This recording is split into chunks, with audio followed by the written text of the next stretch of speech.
amongst the other rocks, you can grab your oyster, crack it open, you've got a juicy, delicious, nourishing meal right there. And in terms of freshness, the thing's still alive.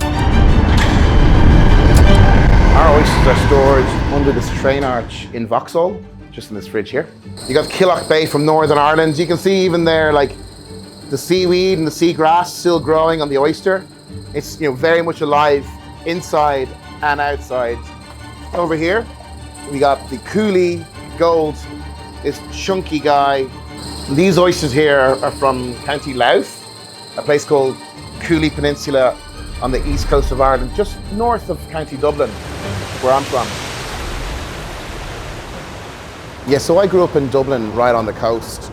I remember once in the seafood restaurant in Dublin, an oysterman rocked up on a Friday morning with a box of oysters and said, "Do you want to buy these?" And we didn't have oysters on the menu at the time. And I ran into the kitchen and grabbed the head chef saying, "Do you want to buy these oysters?" And he was like, "Oh, they'll never sell.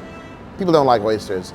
So anyway, I chanced my arm and said, "No, let's get them in." And I remember really clearly, like, we put them on the menu that night and they sold out. And from that day onwards, we always had oysters on the menu.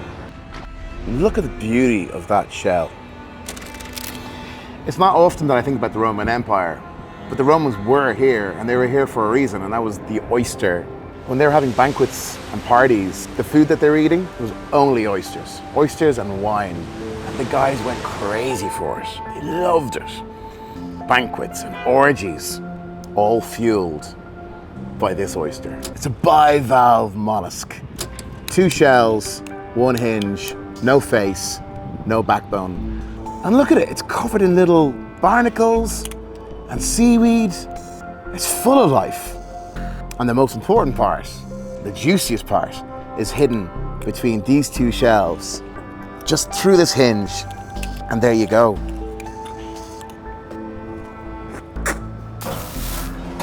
When I was much younger, a young chef in the kitchens, we had over-ordered on the oysters. And on a Sunday night, we had a glut of maybe a couple of 100 oysters. We brought them to a house party after work. And there we were in the kitchen at around 2 in the morning on the kitchen sink, shucking oysters. And the party kind of went wild. They're full of zinc, so they really boost testosterone.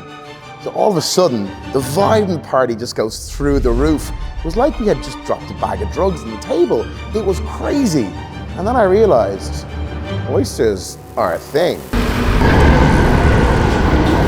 When they're in the beds at the farm, the tide is tumbling them, the water is scouring them, and through attrition, it's sort of turning the oyster and molding the oyster. And inside the shell, you've got this incredible filtration.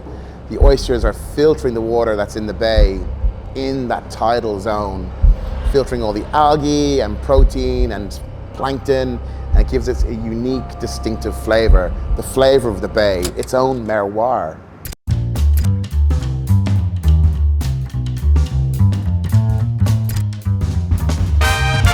The biggest myth about oysters is they have to be eaten day one, fresh, straight from the farm. They're actually alive guys, and they're living in their own little ecosystem. So if they're kept cool, in a dark place, in a moist environment, they will last for about 2 or 3 weeks out of the water, out of their beds. They're incredibly resilient and incredibly strong. So we work really closely with the farmers. You know, we've got this very intimate relationship. We're on the phone every other day. You know, the farmer's wife is knitting cardigans for my kids. I mean, an oyster is a gift from the gods. It's like a cornerstone of the shoreline, and it's still loved and enjoyed today after so many millennia. I mean, historically, this was the food of the poor. It was only the food of the poor because there was so much oysters out there. Essentially, this whole island that we live on is an oyster reef. And we overfished it, and stocks went down, and then it became the food of the rich because it was rare. We harvested too much. We tasted and drank too much of it. And now, because the stocks are replenished again and they're coming back, it's been degentrified and it's back. It's the food of the people again.